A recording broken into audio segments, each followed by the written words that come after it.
Hello guys, हमारी next video है methods of CDR. इससे पिछली वीडियो में हमने corporate debt restructuring chapter start किया था। हमने उसका मीनिंग, फीचर एंड इम्पॉर्टेंस तीनों टॉपिक्स कवर किए थे पिछली एक ही वीडियो में। तो जिन्होंने वो नहीं देखी वो देख लो। इस वीडियो में हम सिर्फ मेथड्स कवर करने वाले हैं, ठीक है। तो हमारा ये चैप्टर भी इस मेथड्स के बाद कवर अप है मेरी तरफ से। अगर आपको कोई एक्स्ट्रा टॉपिक करना है तो कमेंट सेक्शन में बता देना। वैसे मेरे अकॉर्डिंग कोई इंपॉर्टेंट नहीं था टॉपिक और, ठीक है। तो आज की हम टॉप वीडियो स्टार्ट करते हैं अपनी। हमारी वीडियो है methods of corporate debt restructuring पे, ठीक है। इसको हम टेक्निक्स भी अपनी बोल सकते हैं। अगर हमारी टेक्निक्स आए तो उसमें भी हम यही आंसर लिखेंगे, ठीक है। तो फर्स्ट है, अगर जैसे सीडीआर हमारे आती है तो उसके मेथड्स कौन कौन से वो अप्लाई करती है जिससे वो कंपनी को दोबारा खड़ी कर देती है। फर्स्ट मेथड वो आते ही क्या करती है, increase the term of loan. जैसे मैंने ना एक लोन लिया किसी पर्सन से, तो मेरा उस लोन लेने का पीरियड था कि मुझे 1 साल के अंदर उस लोन को पे ऑफ करना है, दोबारा वापस पे करना है उस पर्सन को, ठीक है। पहले तो कॉर्पोरेट डेट रिस्ट्रक्चरिंग कंपनी आते ही उस टाइम पीरियड को इंक्रीज करेगी, जो 1 ईयर का था उसको इंक्रीज करके 2 ईयर्स का करेगी, ताकि वो उस पीरियड में उस कंपनी को दोबारा रीअरेंज करके खड़ा कर सके कि कंपनी इस काबिल हो जाएगी वो उसका लोन पे ऑफ कर पाए, ठीक है। Payment of date can be delay by increasing the term of loan.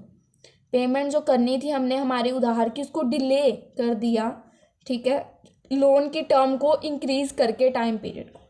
First point clear. First method उसने आते ही क्या किया, लोन की टर्म को इंक्रीज कर दिया, ठीक है। सेकंड है converting the debt into equity. उसने हमारे जो डेट्स उधार हैं, जैसे हमने किसी से उधार लिया हुआ है और हमारी कंपनी में ना उधार तो लिया है बट हमारी कंपनी में शेयर्स पड़े हैं, तो उसने जिससे हमने उधार लिया उसको क्या बोलते हैं, भाई आप ना, आपसे हमने इतने उधार लिया हुआ है, इसके बदले में आप हमसे इतने शेयर, इक्विटी शेयर्स ले लो और इतने पैसे हमारे फिर माफ़ हो जाएंगे लोन में से। इसके आप हमें शेयर्स खरीदने के कोई पैसे ना दो, जो आपने हमें देने थे उसके बदले में आप हमसे शेयर्स ले लो, ठीक है। देखो अब क्या लिख रखा है, इफ़ दी क्रेडिटर्स एग्री। अगर हमारा क्रेडिटर एग्री करता है waive off some of their debts, कि हमने सब कुछ डेट्स को वो छोड़ देगा और उसके बदले में उनसे इक्विटी शेयर्स ले लेगा, तो वो ऐसा भी कर देते हैं। सेकंड स्टेप मेथड वो क्या अप्लाई करते हैं कि वो जो उनके डेट्स हैं उनको उनके इक्विटी शेयर्स के साथ कन्वर्ट कर दें। थर्ड है changing the composition of share capital. The share capital, जो उनकी कंपनी की शेयर कैपिटल होती है उनको चेंज कर देते हैं वो। देखो क्या लिख रखा है, share capital can be converted from pure equity to equity. जो उनकी शेयर कैपिटल है वो किस में कन्वर्ट होती है, first pure equity to equity में कन्वर्ट हो जाती है and pure equity to preference share में कन्वर्ट हो जाती है, ठीक है। देन फोर्थ पॉइंट है एक्सटेंशन ऑफ रीपेमेंट।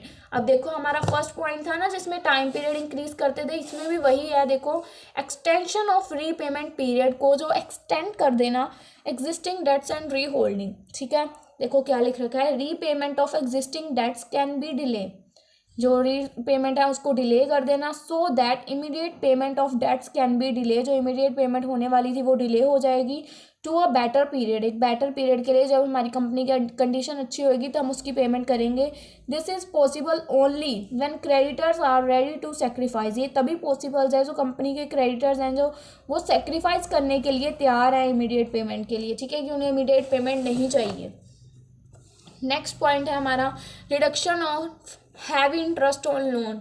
जो उन्हें हैवी इंटरेस्ट ऑन लोन मिलते पे करते हैं वो उसको रिड्यूस करती है। नेक्स्ट स्टेप आते ही सीडीआर क्या करेगी, reduction on interest on loan. जो उन्होंने लोन लिया था पहले तो उसका टाइम पीरियड बढ़ाएगी और उसके बाद जो उस लोन के ऊपर उसने लोन के ऊपर जो इंटरेस्ट पे करना था क्रेडिटर को उसको रिड्यूस करने की कोशिश करेगी, या तो रिड्यूस करेगी या बिल्कुल ही ख़त्म कर देगी बात करके उनसे, ठीक है। This is also one of the method of reducing debt by reducing the interest of the entire loan और dividing the loan into different parts, ठीक है। आई होप क्लियर हो गया है सारे पॉइंट्स। नेक्स्ट है रीफेस रिकवरी प्रोग्राम। जो recovery programme है उसको रीफेस करना। देखो इंटायर रिवाइवल प्रोग्राम, जो रिवाइव करने के लिए उसको इंटायर प्रोग्राम था, can be introduce into different phase. छोटे छोटे पार्ट्स में उन्होंने डिवाइड कर दिया। जैसे लोन पहले एक ही बार में पे करना था, उसने डेट कंपनी ने आते क्या किया, रिस्ट्रक्चरिंग ने उसको डिवाइड डिफरेंट फेसेस में डिवाइड कर दिया कि हम थोड़ा थोड़ा करके पेमेंट करेंगे। ठीक है। Then reduce margin. अब देखो अगर हम कहीं भी बैंक से लोन लेने जाते हैं, ये देखो बैंक से लोन लेने जाते हैं, हम 10,000 की चीज़ गिरवी रखते हैं, तब जाके हमें 8,000 का लोन मिलता है। वो 2,000 जो बैंक मार्जिन रखता है उसको भी CDR रिड्यूस करने की कोशिश करता है। देखो पॉइंट है reduce margin. Margin can also भी रिड्यूस, मार्जिन को वो ट्राई करता है जितना हो सके रिड्यूस कर दे, ताकि हमें ज़्यादा से ज़्यादा पैसे प्रोवाइड हों और हम अपने डेट्स की रिकवरी कर पाएँ। ठीक है। देन आगे पॉइंट्स ही है छोटे छोटे, आप पढ़ देती हूँ मैं, देख लेना। ठीक है। Conversion of compound interest into simple interest, जो हमारा कंपाउंड इंटरेस्ट है उनको सिंपल इंटरेस्ट में कन्वर्ट कर देता है। Then reassessing credit facility such as working capital, reassess कर देता है हमारी कैपिटल फैसिलिटी को। कन्वर्जन ऑफ अनपे इंटरेस्ट, जो हमारा अनपे इंटरेस्ट है उसको कन्वर्ट कर देता है वर्किंग कैपिटल में।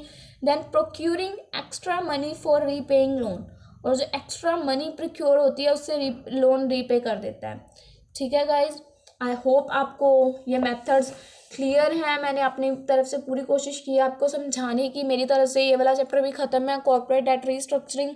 तो अब नेक्स्ट चैप्टर देखते हैं हम कौन सा करते हैं। और गाइज अगर प्लीज़ आपको ये वीडियो पसंद आई है तो लाइक शेयर और सब्सक्राइब ज़रूर करिएगा, और हो सके तो अपने फ्रेंड्स तक इसको ज़्यादा से ज़्यादा BCom के बच्चों तक, क्योंकि इसमें BCom का मोस्टली मटेरियल मैंने कवर अप किया है, तो हो सके तो इसको उन तक भी पहुंचाइए कि सब बच्चों को इसका बेनिफिट हो सके।